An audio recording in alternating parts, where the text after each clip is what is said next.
Radio Claret América presenta Sediento de ti, la palabra, fuente de vida, con el sacerdote misionero claretiano Tony Díaz.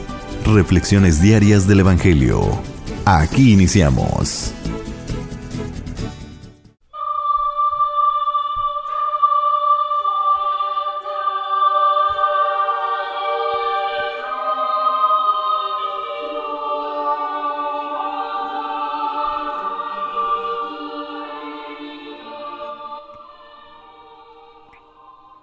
Bienvenidos hermanos a nuestras reflexiones bíblicas de las lecturas del día. Hoy es miércoles de la sexta semana del tiempo ordinario. La primera lectura de hoy viene del libro de Génesis, capítulo 8, versículos 6 al 13 y 20 al 22. 40 días después de que las aguas del diluvio habían ido bajando y ya se veían las cimas de los montes, Noé abrió la ventana que había hecho en el arca y soltó un cuervo. Este anduvo yendo y viniendo hasta que se secó el agua en la tierra. Después soltó Noé una paloma para ver si ya se había secado el agua sobre la superficie de la tierra. La paloma no encontró en dónde posarse y volvió al arca, porque aún había agua sobre la superficie de la tierra. Noé estiró el brazo, la tomó y la metió en el arca.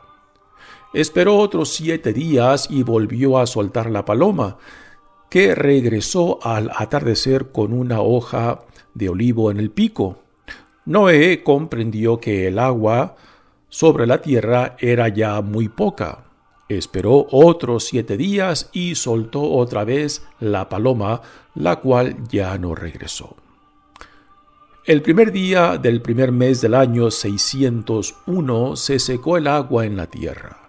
Noé levantó la cubierta del arca y vio que la tierra estaba ya seca.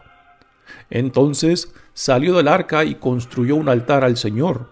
Tomó animales y aves de toda especie pura y los ofreció en holocausto sobre el altar. Cuando el Señor aspiró la suave fragancia de las ofrendas, se dijo: «No volveré a maldecir la tierra a causa del hombre.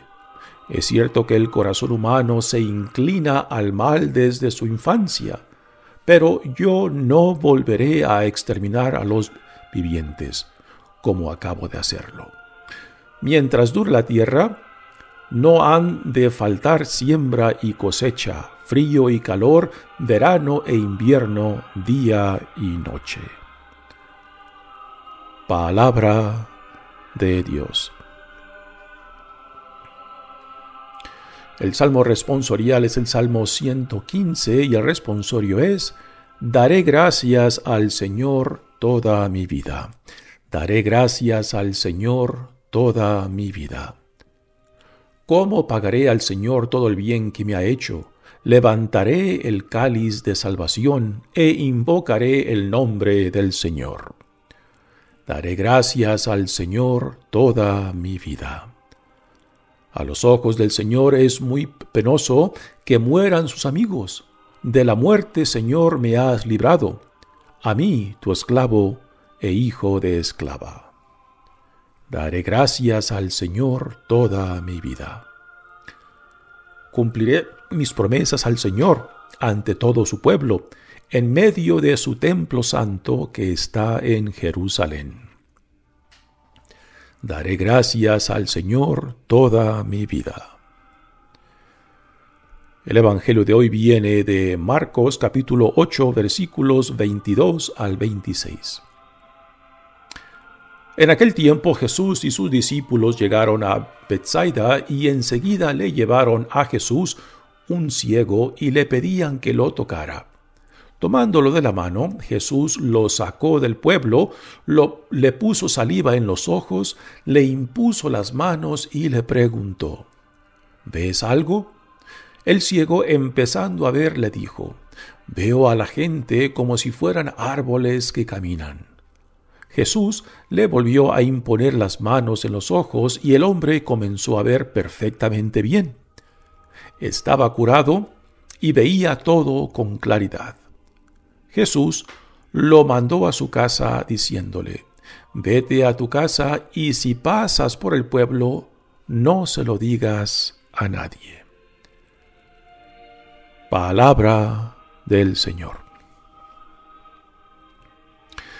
Muy bien, demos comienzo a nuestra reflexión de las lecturas de hoy. Continuamos leyendo de la historia del diluvio. Ayer empezamos a leer sobre el tema de y esta historia del diluvio viene siendo como una segunda creación. Por ejemplo, lo que leímos cuando Dios pone a Adán y Eva en el jardín dentro del Edén, y cómo a causa de la desobediencia, pues el pecado y la rebeldía es introducido, y esto causa la fractura, el daño de la relación con Dios. Dios tenía un plan para su creación, de vivir en la intimidad con Él, de vivir en la pureza, de vivir en cierta manera en la inocencia. Pero la rebeldía, la desobediencia introduce el pecado que daña, que fractura esta relación. Y a causa de esta revelación, de este rechazo, de esta desobediencia, pues entonces Adán y Eva son expulsados del paraíso. Pero Dios aún tiene confianza en su creación, porque la creación es obra de Dios, somos imágenes de Dios.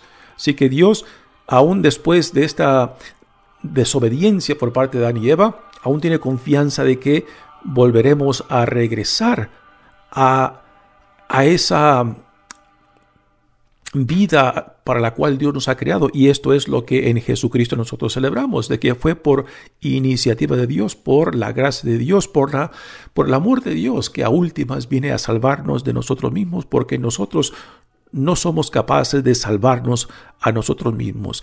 Requerimos y necesitamos de la gracia de aquel que en amor nos crea, en amor nos sostiene y en amor nos llama para salvarnos de nosotros mismos, y es lo que tenemos en Jesucristo, que por su propia iniciativa, por su propio amor tanto a Dios como su Padre y como también a nosotros como sus hijos e hijas, Él se da, se entrega, se dona para nuestra salvación.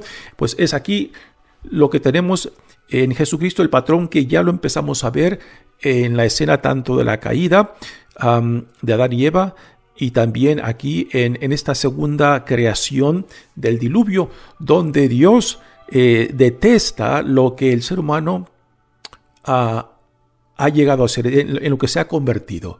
La maldad, el odio, la rebeldía. Dios está tan, en cierta manera, desolucionado por lo que hemos llegado a ser, por lo que el ser humano ha llegado a ser, en sus bajezas, en su criminalidad, en su pecado.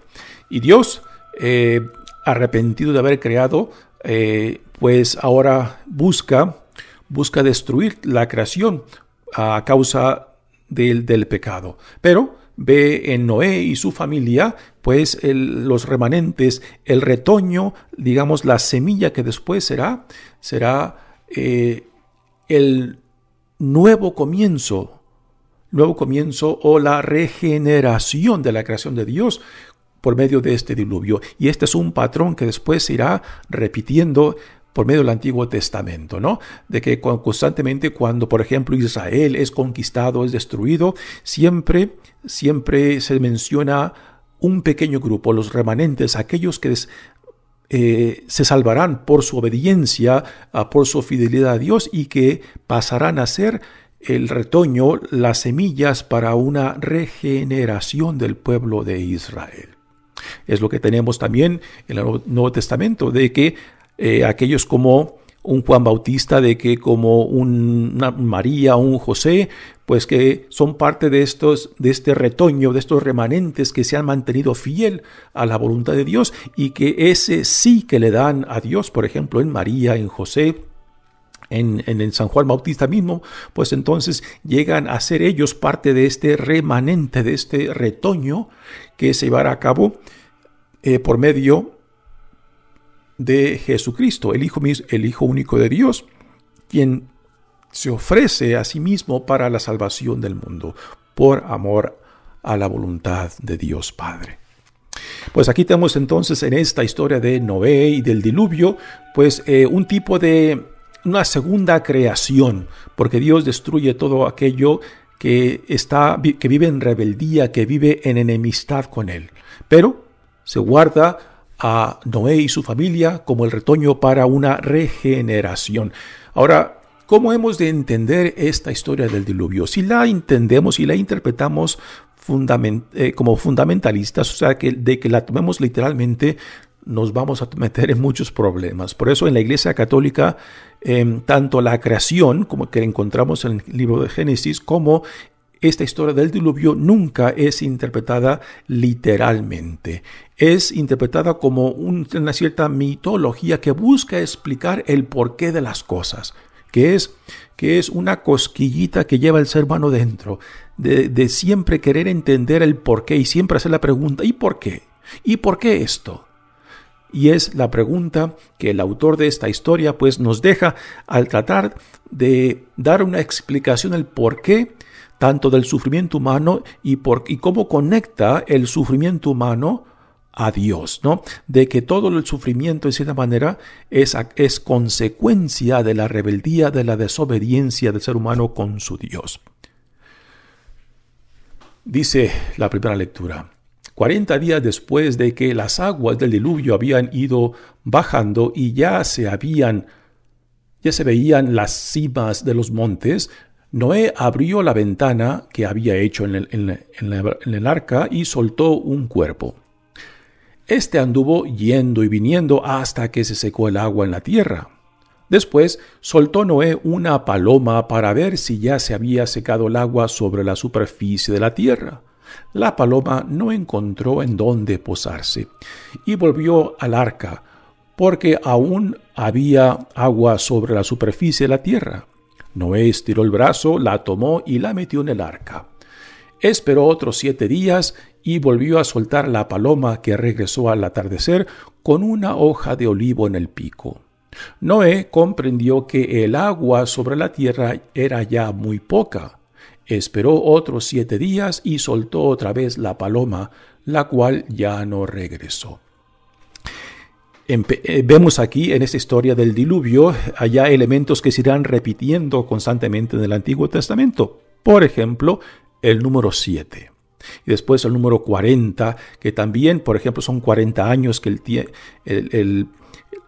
Israel duró en el desierto después de que Dios lo liberó de la esclavitud de Egipto. Son 40 días que Jesús también pasó en el desierto antes de dar comienzo a su ministerio público. El número 7, el número que simboliza perfección, es un número que se repite varias veces en esta historia del diluvio. Y estos números no apuntan a algo concreto, apuntan a un significado más allá de sí mismo. Así que el 7 no es simplemente un 7. Y cuando se menciona el número 7 no está refiriendo precisamente a 7 días. Simplemente está diciendo de que Noé, en cierto tiempo, según lo que él entendió en relación a Dios, llevó a cabo lo que se explica, ¿no? También el número 40 se menciona varias veces. Aquí en esta lectura de hoy, que está acortada, pues no tenemos el texto completo. Son 68 versos que nos hablan de esta historia del diluvio. Y pensar e imaginar que si tomamos estos 68 versos que nos explica esta historia, podemos decir que si los interpretamos literalmente, de que aquí encierran todo el porqué de las cosas, porque la diversidad de los animales, el cómo Noé construyó un arca, cómo metió la cantidad de animales, cómo mantuvo a esos animales por casi más de un año. O sea, si aplicamos no simplemente la razón, la lógica y un poco de sentido común, nos daremos cuenta fácilmente de que esta historia del diluvio no es algo histórico, porque la Biblia no pretende ser un libro histórico. Es un libro que busca dar expresión de la relación del ser humano con su Dios. Y por tanto no esperemos de que la Biblia simplemente sea una narración histórica, porque no lo es. Así que hay que saber cómo entender cuando decimos que la Biblia es inspirada por Dios, ¿no? Es inspirada por Dios, pero por medio de la experiencia del ser humano. Y el ser humano es imperfecto. Y el ser humano no puede captar a Dios tal y como Dios es. Simplemente lo describe. El ser humano describe su experiencia tal y como la vive. Pero no pretendamos entender de que tal como el ser humano describe esa experiencia es como Dios es. Eso nunca puede ser, porque nuestro lenguaje, nuestra capacidad mental, nuestra capacidad humana no puede captar la esencia, la realidad de cómo Dios es. Así que lo que encontramos en la Biblia sí es inspiración de Dios, pero no confundamos esto al decir de que tal y como lo que leemos en la Biblia es precisamente Dios. No. Eso sería reducir a Dios a nuestras limitaciones, a nuestro vocabulario, a nuestras imágenes y símbolos. Y no, gran parte de la Biblia es poesía. Y la poesía fundamentalmente es simbólica. Porque el ser humano, cuando experimenta a Dios, busca dar expresión, busca reflejar esa experiencia dentro de su lenguaje, dentro de sus límites humanos. Y a Dios no lo podemos meter ahí. Así que todo lo que decimos acerca de Dios, por más inspiración que sea de Dios, siempre es solamente un acercamiento, con muchos límites. Y esto es lo que debemos de tener en mente cuando leemos una historia como esta del diluvio, que si la queremos explicar en términos científicos, pues tenemos que suspender el intelecto. Y simplemente, no, como seres humanos, no podemos simplemente suspender nuestro intelecto para explicar esto. Por eso, reducirla a algo histórico o algo literal es distorsionar el sentido de la Biblia. La Biblia es una inspiración de Dios. Es inspiración de Dios, pero siempre filtrada por la experiencia humana. Así que siempre es un acercamiento a quién Dios es. ¿Y quién es este Dios que ha venido en busca nuestra para salvarnos? ¿Y quién es este Dios que constantemente viene detrás de nosotros para llamarnos, para regresarnos al plan fundamental que Dios puso en marcha en la creación? Continúa la historia del diluvio diciendo: el primer día del primer mes del año 601 se secó el agua en la tierra. Noé levantó la cubierta del arca y vio que la tierra estaba ya seca. Entonces salió del arca y construyó un altar al Señor. Tomó animales y aves de toda especie pura y los ofreció en holocausto sobre el altar. Recordamos que en el arca, según la historia, Noé toma animales puros e impuros, pero son animales puros, o sea, los que son considerados dignos de ser ofrecidos en sacrificio a Dios, los que Noé utiliza para ofrecérselos en el holocausto, no los impuros. Cuando el Señor aspiró la suave fragancia de las ofrendas, aquí estamos, se nos presenta una imagen antropomórfica de Dios, o sea, a imagen de Dios en semejanza humana, lo cual debemos entenderlo. Dios no es un ser humano. Dios, podemos decir de que somos semejanza de Dios, pero no podemos decir que Dios es como nosotros. ¿En qué es? En que somos a semejanza de Dios, en su espíritu, en la capacidad de pensar, de dominar, pero de reducir a Dios a nuestra humanidad es distorsionar a Dios, ¿no? Así que aquí el autor de esta historia está describiendo a Dios en términos humanos porque es el único lenguaje que tenemos. Son las únicas formas que tenemos de hablar de Dios. O sea, no podemos hablar de Dios en un lenguaje marciano porque no somos marcianos. Vamos a hablar de Dios en un lenguaje humano porque es lo único que tenemos acceso a Él. Pero siempre reconociendo que nuestro lenguaje, nuestros símbolos, nuestras formas de hablar a Dios son simplemente acercamientos. Y un acercamiento siempre tiene limitaciones y nunca hay que perder de vista esto, ¿no?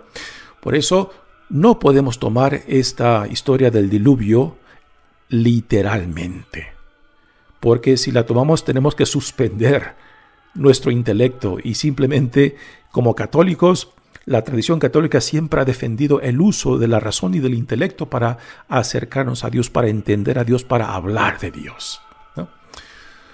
Dice, no volveré. Ahora Dios, al recibir este holocausto, este sacrificio por medio de Noé, en acción de gracias por haberse salvado, Dios le dice, no volveré a maldecir la tierra a causa del hombre.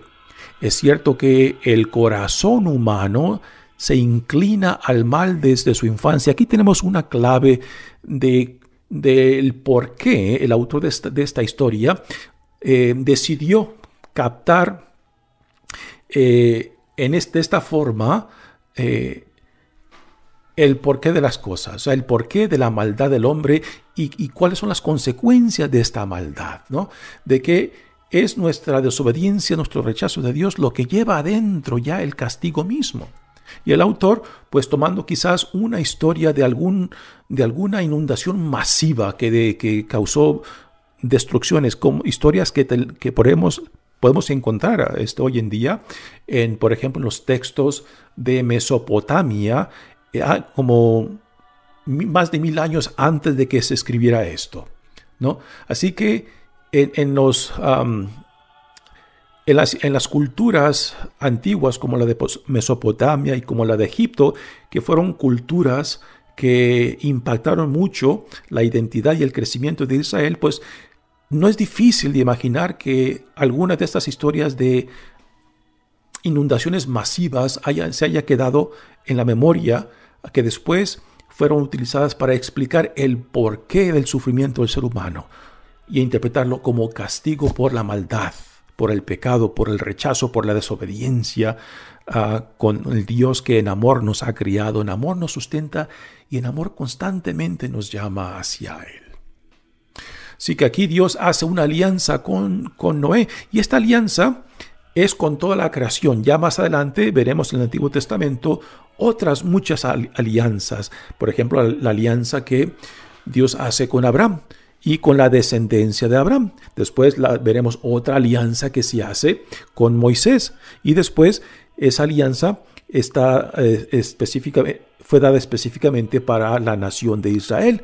Y después tenemos en Jesucristo una última alianza también, en la cual el plan de salvación de Dios llega a su fin cuando Dios en Jesucristo viene Él mismo al hacerse uno con nosotros, al tomar nuestra humanidad, al tomar nuestra fragilidad y en eso manifestar la profundidad del amor de Dios por su creación. Y que solamente esa ofrenda de sí mismo puede reconciliarnos y puede salvarnos de nosotros mismos, algo que el ser humano no podía hacer por sí mismo. Solamente Dios lo pudo hacer al ofrecerse a sí mismo para nuestra salvación. Y eso es lo que vemos plasmado en Jesucristo, ¿no? El amor que se entrega, el amor que se da para promover vida, para promover reconciliación. Así que esta alianza que Dios hace con Noé es una alianza, digamos, universal con toda la creación. Por eso decimos de que esta historia del diluvio viene siendo como una segunda creación, porque es decir que Dios empieza de nuevo. Y empieza de nuevo con este retoño, y este retoño es Noé y su familia, ¿no? Que es un patrón que se irá repitiendo a lo largo del Antiguo Testamento y que lo vemos también en Jesucristo en el Nuevo Testamento. Muy bien, pasemos ahora al Evangelio de hoy, que viene de Marcos. Y aquí Jesús otra vez embarca con sus discípulos y se va a Betsaida. Betsaida es el lugar nativo tanto de Pedro como de Andrés, que son hermanos, también de Felipe. Se nos dice que es de este pueblo de Betsaida, que es un pueblo hacia el norte del mar de Galilea, que también era una aldea pesquera, pero que después Pedro y Andrés se mudaron a Cafarnaúm, donde ellos desempeñaban también su trabajo de pesca, y quizás es muy probable que es en la casa de Pedro y Andrés donde Jesús se situó y convirtió la casa de Pedro en lugar para sus salidas y venidas adentro de la región de Galilea. Así que llega Jesús con sus discípulos a Betsaida e inmediatamente le traen a un ciego para que lo sane. Aquí hay varios elementos muy interesantes en esta escena. Esta escena es singular por una cosa. Es la única sanación que se nos da en lo cual el ciego es sanado en etapas. Y esto tiene un significado muy importante dentro del Evangelio de Marcos, que está a punto de llegar a un punto clave para decirnos que el conocimiento, particularmente de los discípulos de Jesús, va aumentando. Aunque todavía están ciegos y sordos, al igual que los fariseos, que ya no se nos ha hablado antes, igualmente los discípulos aún todavía no logran entender quién es Jesús. Y si Jesús es el Mesías, ¿qué tipo de Mesías es Él, no? Y este evangelio, en cierta manera, viene siendo como una parábola que nos prepara para lo que leeremos mañana y el día siguiente, donde Jesús pregunta: ¿qué es lo que la gente dice de mí? Y después de que los discípulos le dicen lo que la gente dice acerca de él, Jesús les pregunta a ellos: ¿y ustedes quién dicen que soy yo? Un momento clave dentro del Evangelio de Marcos. Así que esta historia de sanación viene siendo como una parábola que nos prepara para lo que está por venir adelante dentro del Evangelio de Marcos. Así que a Jesús le llevan a este ciego. Tomándolo de la mano, Jesús lo sacó del pueblo, le puso saliva en los ojos y le impuso las manos y le preguntó. Detalles muy interesantes. Jesús lo saca del pueblo para estar a solas. No quiere que la gente simplemente se quede con el wow, con lo fenomenal de sanar a una persona, ¿no? Porque Jesús no quiere ser reducido simplemente a un curandero. Y tristemente es a lo que mucha gente aún hoy en día reduce a Jesús, a un curandero. Y quieren crear una fe cristiana basada simplemente en milagros, cuando la fe a la cual que Jesús nos invita es la fe centrada en el tema central de su proclamación, que es el reino de Dios, y no simplemente a milagros. Así que Jesús lo saca del pueblo y lo sana a solas para que la gente no se quede simplemente con lo fenomenal, con lo extraordinario, con el Jesús no quiere ser reducido simplemente a eso, a un curandero. Ahora vienen detalles muy interesantes. El hecho de que Jesús le impone las manos, el tacto, ¿no? El ser humano desde que nacemos necesitamos el contacto humano. Y el contacto humano tiene una capacidad de sanar cuando transmite a un nivel de honestidad y sinceridad ese calor, ese amor por medio del contacto, ¿no? De niño lo sabemos, una criatura que no es abrazada, que no siente el calor humano, es una criatura que no va a sobrevivir. Una criatura un recién nacido necesita saber que es deseado, que es querido, y eso se lo damos por medio de tomarlo en brazos, de colocarlo junto a nuestro cuerpo, a nuestro pecho, para que no solamente sienta nuestro calor, sino también escuche nuestro corazón palpitar al ritmo del suyo, ¿no? Así que el contacto es un elemento de nuestra experiencia humana muy importante que aquí se manifiesta, que Jesús utiliza el tacto como parte de esta sanación. Así que aquí va la sanación en dos partes. Primero le impuso las manos y le preguntó: ¿ves algo? Y ahora viene la respuesta del ciego, que es medio sanado. El ciego le contesta: veo a la gente como si fueran árboles que caminan. Y otra vez Jesús vuelve a repetir la sanación, volvió a imponer las manos. Nuevamente el tacto, el contacto físico de Jesús con la persona. Y el hombre comenzó a ver perfectamente bien. estaba curado y veía con toda claridad.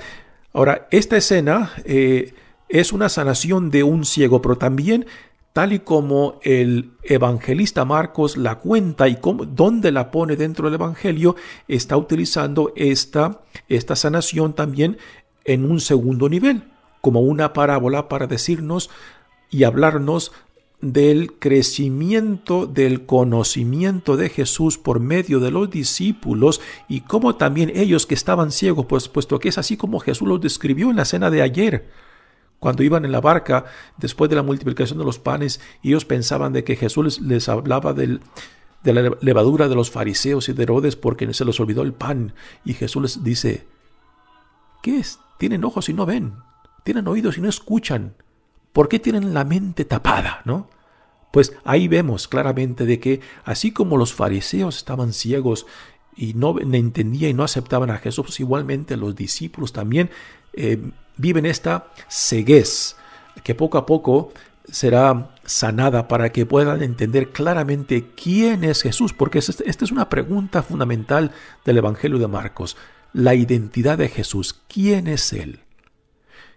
Ya mañana escucharemos la respuesta a esa pregunta.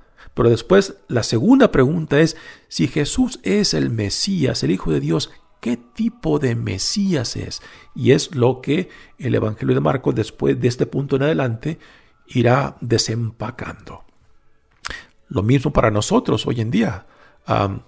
Esta escena, pues, también pone al descubierto nuestra ceguez, nuestra sordez, ¿no? Y que así como los discípulos pasaron por un proceso de discernimiento, de entendimiento, de la ceguez a la claridad, pues igualmente también nosotros en nuestra condición, nuestra realidad de que también estamos ciegos, hasta que no dejamos que la gracia de Dios nos sane y nos ayude a ver claramente cómo Dios se manifiesta y a lo que Dios nos llama. Así que este proceso de sanación de los discípulos también es nuestra condición y nuestra situación, en la cual constantemente somos llamados a profundizar en el misterio de quién es Jesús y la vida a la cual Él nos llama. Y este es un proceso constante de vida, de ir profundizando, de dejarnos sanar cada vez más para llegar a ver a Dios como Dios quiere ser visto. Y quizás por la gracia de Dios lleguemos a decir lo que Pablo dice de sí mismo en la carta a los Romanos: ya no soy Dios, ya no soy yo quien vive, sino que Cristo quien vive en mí. Mi nombre es Padre Tony Díaz, misionero claretiano. Que Dios los bendiga. Radio Claret América presentó Sediento de ti, la palabra. Fuente de vida. Sus comentarios son importantes. Contáctenos en radioclaretamerica@gmail.com.